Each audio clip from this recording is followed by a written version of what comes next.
What if the greatest medieval cathedrals were not built on faith, stone, and genius, but on blood, rot, and human endurance so extreme that polite history chose to forget it? When we imagine the Middle Ages, we are taught almost instinctively to look upward, up toward cathedral spires cutting into the sky, built to dwarf the human body and humble the soul, up toward banners snapping above stone walls, symbols of loyalty, conquest, and divine order, up toward knights whose names survived because they owned land, carried swords, and had scribes to ensure their stories endured.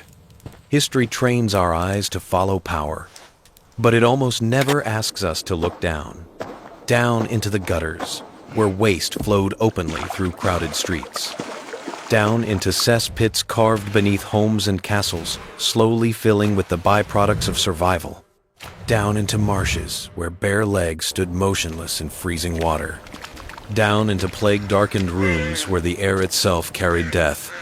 It was in these spaces, low, hidden, and deliberately ignored, that civilization was quietly held together.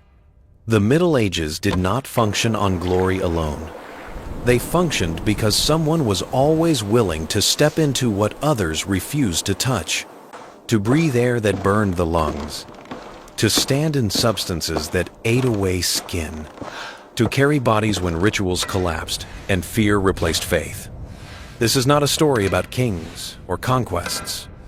It is not about banners, bloodlines, or borders drawn by force. It is about labor, the kind that leaves no monuments. Work so essential that society could not survive without it, yet so degrading and dangerous that it was pushed out of sight, out of language, and out of memory. These people were never meant to be remembered. Their suffering was the foundation, not the narrative. And once you truly see them, once you understand what was required to keep medieval life from collapsing under its own weight, you cannot look at the past the same way again. Modern culture often reduces the Middle Ages to a single dismissive word: dirty. It is an easy judgment, and a comfortable one, but it is also deeply misleading. Medieval people were not oblivious to hygiene. They bathed when water was available. They cleaned clothing, aired bedding, washed hands, and understood that foul smells often meant danger. Cleanliness existed, but only within the harsh limits of their world. What they truly lacked was not awareness, but infrastructure. They had no sewer networks capable of supporting dense populations, no chemical knowledge to neutralize industrial waste, no biological understanding of pathogens, bacteria, or airborne disease. Cities grew faster than solutions, and with that growth came problems no previous society had faced at such scale. Population density exploded. Waste accumulated beneath homes and streets. Industries expanded, using substances that burned skin and poisoned air. Water sources became shared reservoirs for life and death alike. This was not simple filth. It was compressed risk. A single cesspit could undermine a building. A single outbreak could erase an entire neighborhood. A single mistake could suffocate, infect, or ignite. And yet, the cities could not stop.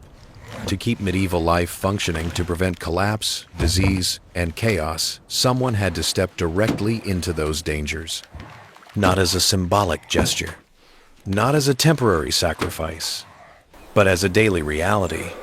Day after day, night after night, generation after generation, there were people whose entire existence revolved around entering spaces that others avoided even in thought. They absorbed the risk so the rest of society could pretend safety existed. Civilization did not survive because danger was absent. It survived because danger was assigned. Medieval Europe did not run on gold. It ran on wool. Across England and Flanders, vast landscapes were shaped not by castles or armies, but by sheep. Their fleece became the backbone of international trade, moving along rivers and roads, crossing borders, funding wars, cathedrals, and royal marriages. Entire economies rose and fell with the quality of cloth. But raw wool, fresh from the animal, was nearly useless. It was stiff with grease, heavy with dirt, and saturated with lanolin that trapped grime and odor. Before it could become clothing fit for human skin, it had to be broken down chemically.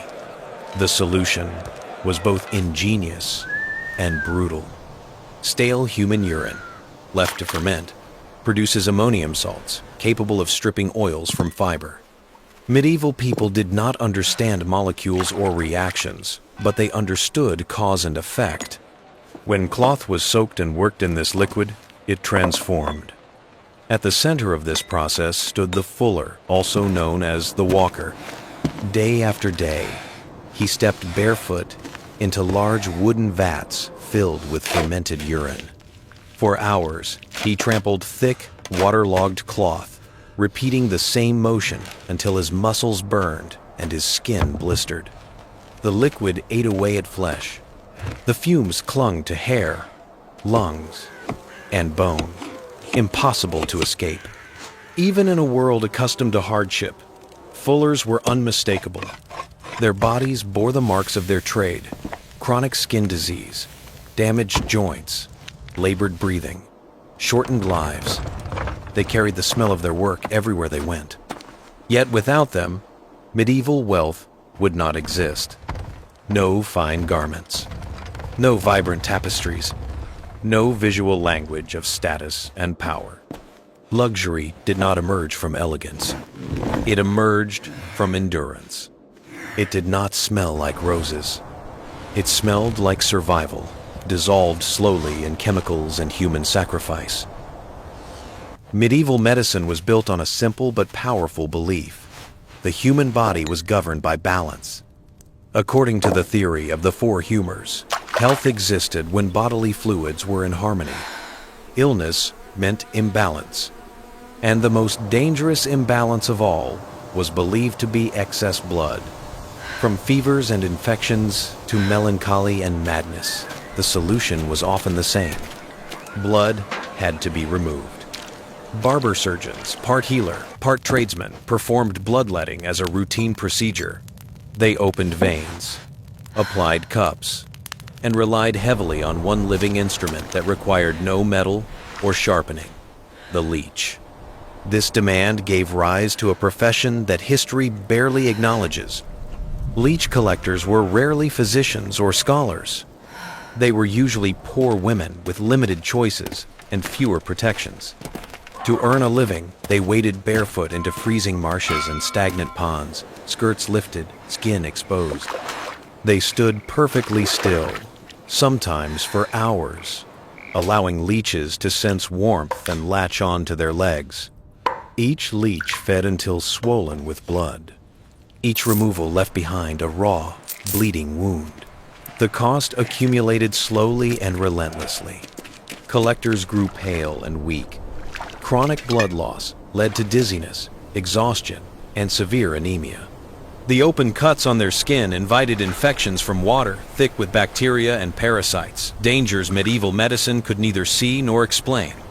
Ironically, the system designed to restore health destroyed the bodies that sustained it. Medical knowledge advanced. Treatment spread, and the collectors paid for that progress with their own blood. The irony at the heart of this system is difficult to ignore. Leeches were celebrated as instruments of healing, believed to restore balance and preserve life. Yet the act of collecting them quietly destroyed the very bodies that supplied them. As medical demand increased, leech populations began to decline across large regions of Europe. Marshes that once teemed with parasites grew sparse. Collectors were forced to remain in the water longer, searching harder, standing still as cold crept upward through muscle and bone. What had once been an ordeal became a test of endurance, measured in hours. With scarcity came escalation. More time in freezing water. more leeches feeding simultaneously, more blood lost with every collection. Survival demanded sacrifice that compounded day after day. These women were not healers in the eyes of society. They were not patients either. They were treated as biological extensions of the medical system living bait, used to sustain a practice that offered them no protection, no recognition, and no cure. While physicians debated theory and balance, recording their conclusions in Latin manuscripts meant to outlive them, the collectors left no written legacy. Their knowledge was carried in bruised legs and weakened bodies. Their suffering ended without ceremony. History preserved the ideas. It erased the people who paid for them. As medieval cities expanded, waste transformed from an inconvenience into a lethal threat. Homes, castles, and monasteries emptied their latrines into deep cesspits, hidden beneath floors and courtyards. These pits were never meant to be permanent solutions. They filled slowly, silently, until the danger became unavoidable. When a cesspit reached capacity, it threatened more than foul smells. Rotting waste undermined stone foundations. Toxic gases accumulated in enclosed spaces. Disease waited for the smallest opportunity to spread. The Gong farmer existed to prevent that collapse. By law and custom, his work began after dark. Under the cover of night, he climbed down into narrow pits, thick with human waste, armed with little more than buckets, shovels, and breath held tight. The air below was heavy with methane and hydrogen sulfide gases that could suffocate without warning or explode at the slightest spark. A lantern could mean death. Silence could be just as fatal. Hour after hour, he shoveled waste by hand, hauling ton after ton to be carted beyond the city walls before sunrise. The work demanded strength, precision, and nerve. One slip, one breath taken too deeply, was enough to end a life. Despite safeguarding cities from disease and structural collapse, Gong farmers were treated as untouchable. They lived on the margins, married within their own community, and existed in permanent social exile. Their wages were high by medieval standards, but the cost was isolation so complete it followed them long after the night's work ended. Medieval Europe was built on animal power. Horses pulled plows through frozen soil and dragged carts along rutted roads. Oxen fed cities by turning grain into bread and labor into survival. These animals were essential, and when they died, they became dangerous. A dead draft animal was not just a loss of property. It was a biological hazard. A massive body decomposing rapidly, swelling with gases, attracting vermin, and spreading disease. Left unattended, it could poison water, air, and street alike. This was the domain of the knacker. He dealt with what no one else would touch.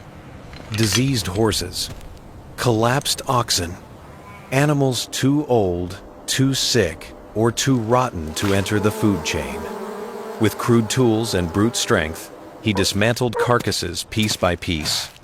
Hides were stripped for leather. Bones were boiled down into glue. Fat was rendered. Nothing was wasted, because survival demanded efficiency. Rendering yards were deliberately placed far from settlements downwind, downstream, yet the smell still traveled for miles. It clung to the land. It clung to the men who worked there. Long before anyone saw a knacker, they knew he was near. The risks were constant. Anthrax spores lurked in hides. Parasites crawled through decaying flesh. Cuts and wounds turned deadly with frightening speed. There were no protections, no remedies, only endurance.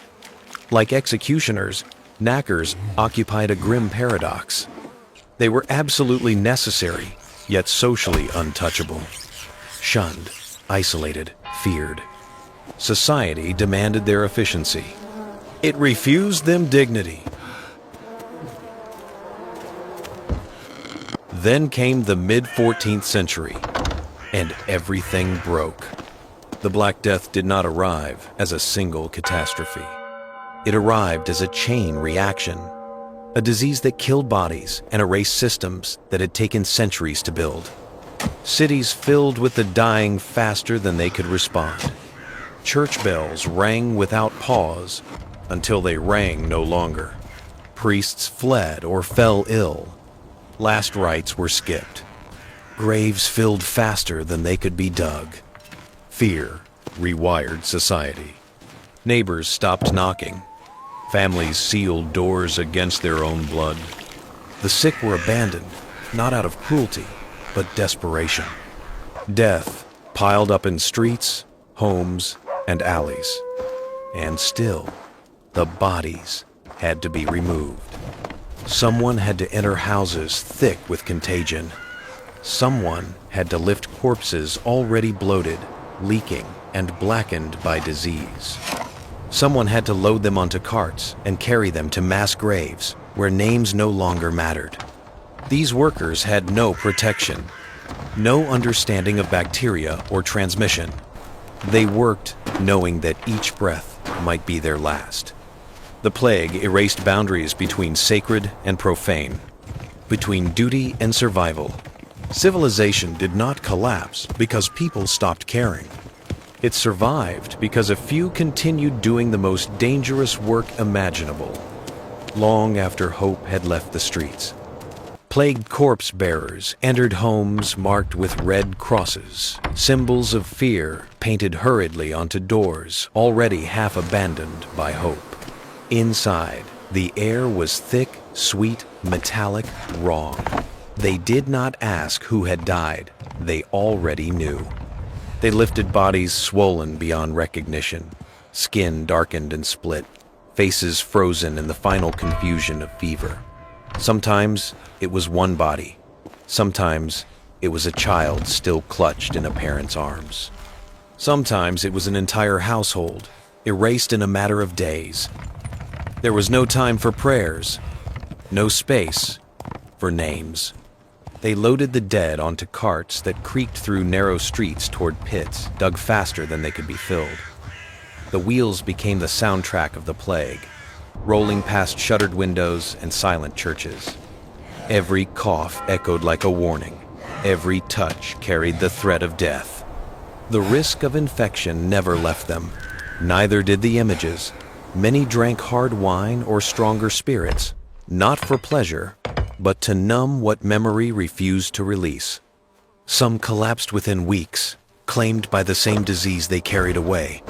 Others lived on, long enough to watch the old world unravel rituals abandoned, trust dissolved, faith tested by empty pews and overflowing graves. They were not heroes celebrated in chronicles. They were survivors, performing the final, necessary labor of civilization, burying the dead when no one else could, and witnessing the end of everything familiar. When we look at medieval castles today, we see stone that endured walls that outlived wars, towers that still cut the sky. What we do not see is the human cost layered beneath every block of limestone and mortar.